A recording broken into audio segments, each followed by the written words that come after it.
চক্রটা দেখুন, লন্ডভন্ড বাংলাদেশ দেখুন অবস্থা, কি অবস্থা। খুলনা, যশোর, বরিশাল দেখুন কি একটা অবস্থা। দেখুন শনিবারে কিন্তু লন্ডভন্ড হতে পারে বাংলাদেশ। দেখুন একদম উপকূলীয় অঞ্চলে কিন্তু এর আগে ঘূর্ণিঝড় আঘাত পড়ে, কিন্তু এবার লক্ষ্য করুন কোথায় এসে গেছে ঘূর্ণিঝড়। দেখুন একবার বিস্তারিত আলোচনা করব, কবে, কোথায়, কোন সময়, কখন ঘূর্ণিঝড় আশ্রয় পড়বে মিনাল, তারই সম্পূর্ণ বিস্তারিত আলোচনা করব, সাথে থাকবেন। দেখুন 24 তারিখ লক্ষ্য করুন, 24 তারিখ ঘূর্ণিঝড়টা কোথায় আছে দেখুন, বঙ্গোপসাগরের অনেক ভিতরে, অনেক ভিতরে।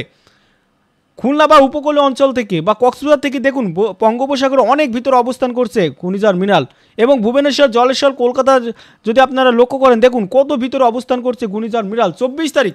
এবং আমরা যদি 25 তারিখ লক্ষ্য করি দেখুন ঘূর্ণিঝড় মোটামুটি আসছে পড়তে চলেছে উপকূলীয় অঞ্চলে। লক্ষ্য করুন ভয়াবহ রূপ লক্ষ্য করুন। দেখুন ঘূর্ণিঝড় মিনাল কী একটা অবস্থা নিয়ে বর্তমান পজিশনে অবস্থান করছে। এরপরে 24 তারিখ দেখুন আসছে পড়ছে কোথা থেকে কোথায় যেতে পারে ভয়ঙ্কর এই ঘূর্ণিঝড় মিনাল। দেখুন 25 তারিখ রাত 11টায় দেখুন ঘূর্ণিঝড় এখানে অবস্থান করবে। কোথা থেকে কোথা? ভুবনেশ্বর, জলেশ্বর, মেদিনীপুর, হাবড়া, হলদিয়া, কলকাতা, খুলনা, বরিশাল, চিটাগং, চট্টগ্রাম, যশোর। একটা ভয়ানক অবস্থায় অবস্থান করছে ঘূর্ণিঝড় মেরাল। এরপরে দেখুন 26 তারিখ কোথায় ঢুকে যায়। 26 তারিখ দেখুন অবস্থাটা দেখুন, 26 তারিখ ঢুকে গেছে বাংলায় পুরোপুরি ঢুকে গেছে। দেখুন হলদিয়া দেখুন, কাকদ্বীপ দেখুন কি একটা অবস্থা। দেখুন খুলনা দিয়ে দেখুন, খুলনা, ঝালকাঠি, বরিশাল, হাবড়া, যশোর, কলকাতা দেখুন, হলদিয়া, কন্টাক, দীঘা একদম লন্ডভন্ড হতে শুরু করে দিয়েছে। 110 কিলোমিটার গতি নিয়ে ঘূর্ণিঝড় আঘাত আনবে।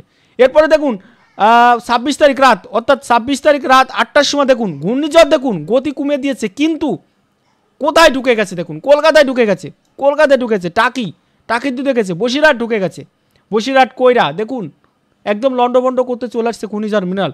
এরপরে দেখুন রাত 11টা দেখুন ঘূর্ণিঝড় 26 তারিখ রাত 11টায় কোথায় আছে, গতি কমিয়ে দিয়েছে, কিন্তু দেখুন টার্কি, বাসিরহাট ঠিক মাঝামাঝি জায়গায় অবস্থান করছে। এবং বাংলাদেশের এই পাশে দেখুন কায়রা, যশোর, খুলনা, মংলা, ঝাড়কাঠি এই সাইডে কিন্তু ঘূর্ণিঝড় একদম আঘাত আনবে। দেখুন 26 তারিখ রাত 11টায় কী একটা ভয়ঙ্কর অবস্থা হতে পারে ঘূর্ণিঝড় মিনাল।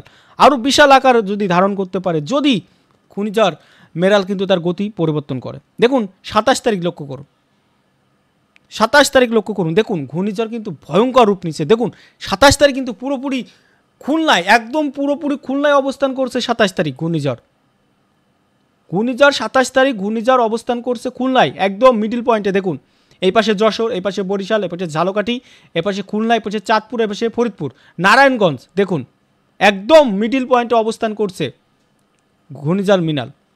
তাহলে বুঝতেই পারছেন। এবার দেখুন 27 তারিখ দেখুন আস্তে আস্তে গতিটা সরে যাচ্ছে, তবে ঝড়ের গতি কমে গেছে, কিন্তু ঝড় আস্তে আস্তে বাংলাদেশের ভিতর কিন্তু পুরোপুরি ঢুকে যাচ্ছে। তাহলে আমরা কি বুঝলাম, 24 তারিখ থেকে ঘূর্ণিঝড়ের পুরো আভাস আমরা পাবো, এবং 27 তারিখ যে ঘূর্ণিঝড় তার গতি কমিয়ে দেবে। অর্থাৎ